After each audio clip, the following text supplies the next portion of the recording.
Hey, what's up, guys? Leveling up from employee to leader in a small to mid sized company is awesome.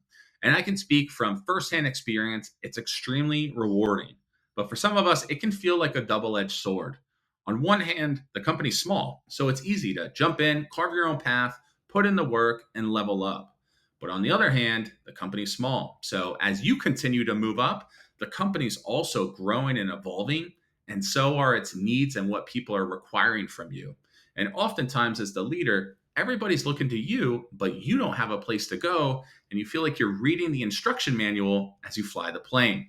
So if this sounds like you, don't worry, you're not alone. For what it's worth, this is something I've totally struggled with as I've moved up in the company I work for, which is about 50 people, and I've been there for the last 10 years. So in this video, I'll share with you some tips that have worked for me, and hopefully they can work for you too. So let's get into it. Tip number one, the employee mindset is often focused around inputs, while the owner mindset is focused on outcomes. Put another way, I typically see that employees define their value to the organization from the level of activity and amount of effort that they put into their day to day. It only makes sense. Hey, I'm working hard. I show up. I do what I need to do. I'm extremely valuable to the organization.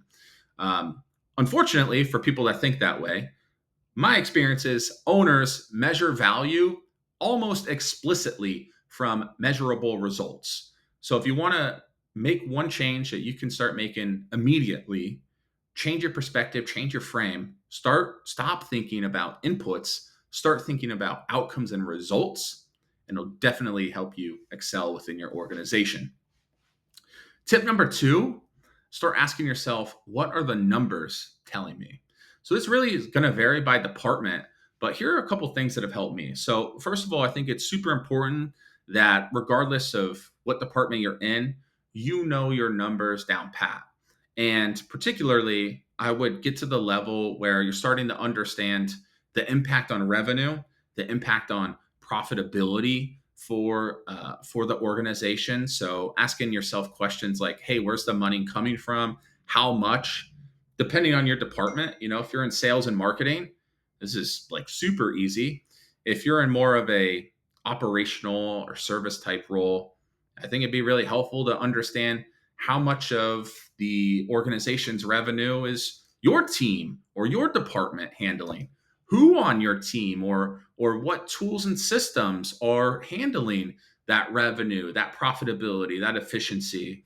What are the costs associated in the creation or serving of this revenue? Get down to the numbers.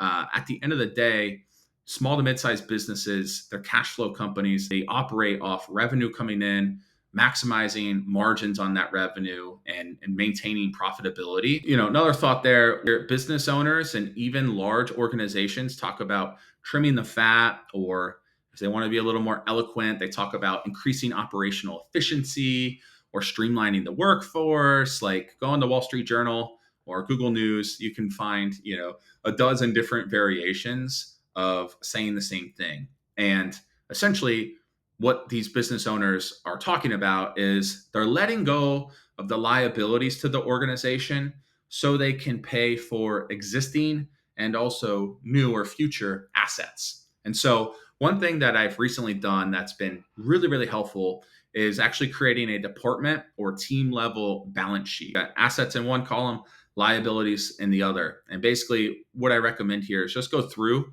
one by one everyone and everything under your purview, your team, your department, and list out the things that are assets. They're positive to the profitability, they're contributing to the revenue. Are these assets generating favorable margins for the organization? List those things out in the asset column, and then list the people, software, frankly, even process, the things that are not having a positive impact on those things in the liabilities column, and be objective. And this is such a just a powerful exercise to really get clear on, first of all, like what's under my control, what am I responsible for, and how's that impacting the team and ultimately the organization. It really helps clarify thinking. So moving along to tip number three, it's been my experience that Owners learn from the past, but they're laser focused on the future. And so, a couple points that I want to make here. One thing that's really plagued me in the past is I found that my department level metrics were okay, but they didn't always keep me fully aligned with the bigger picture.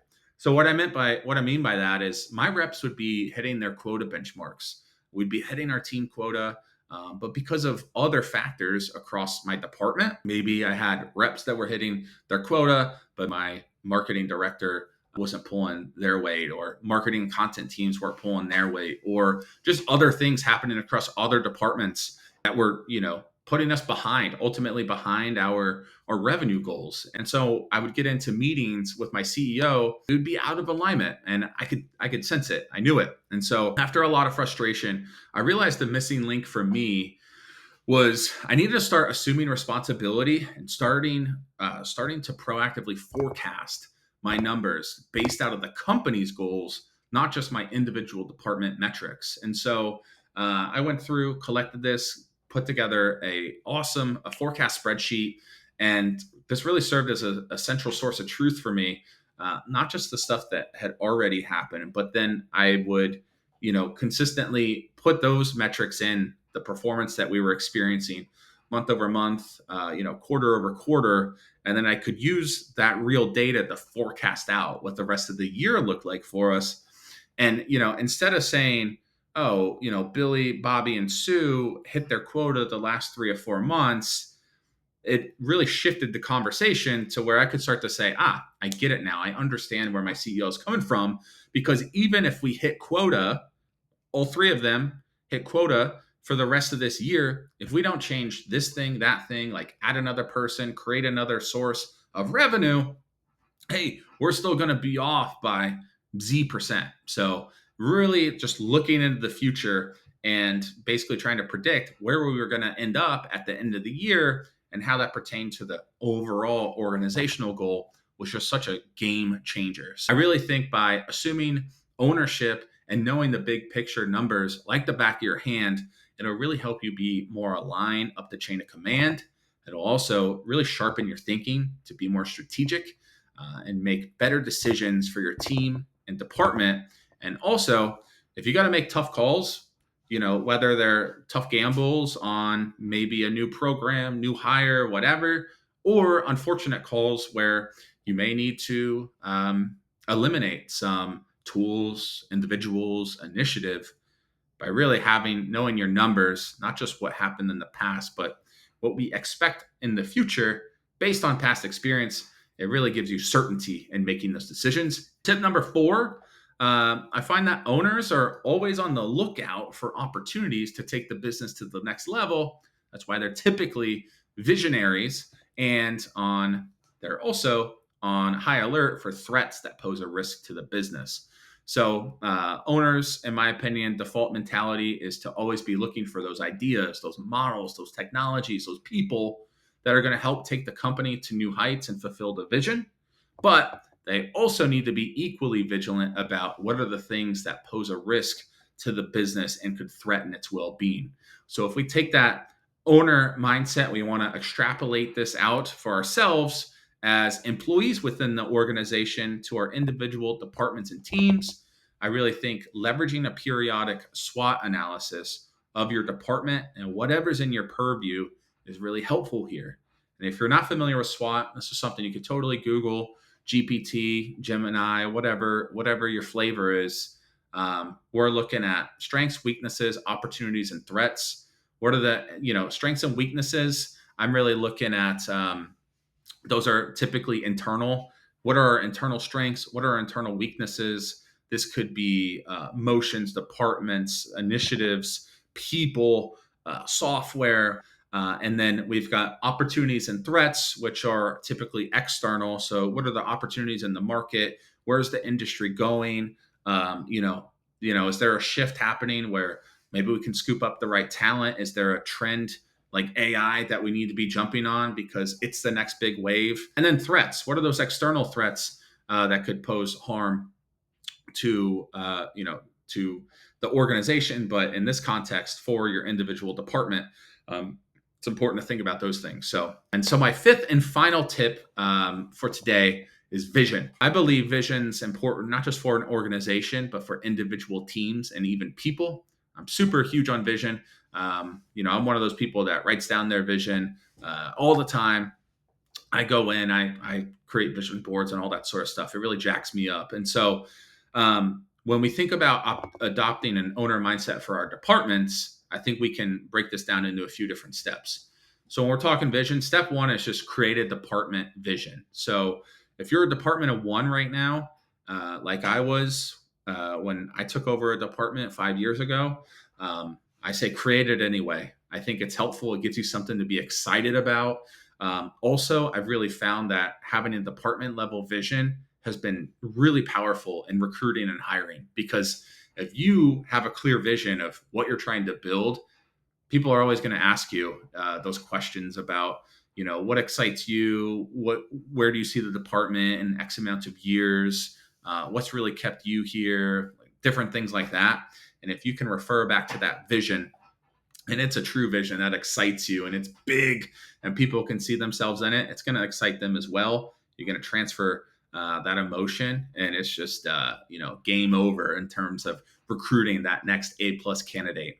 So once you create a department vision, I'd also say step two would be go back to your owner's vision or the organizational vision. And if the owner of your company hasn't laid one out yet, I would highly recommend ask them. I think any owner would probably be fired up if one of their employees like asked them about, hey, what's your vision? Where's the company going in the next 1 year?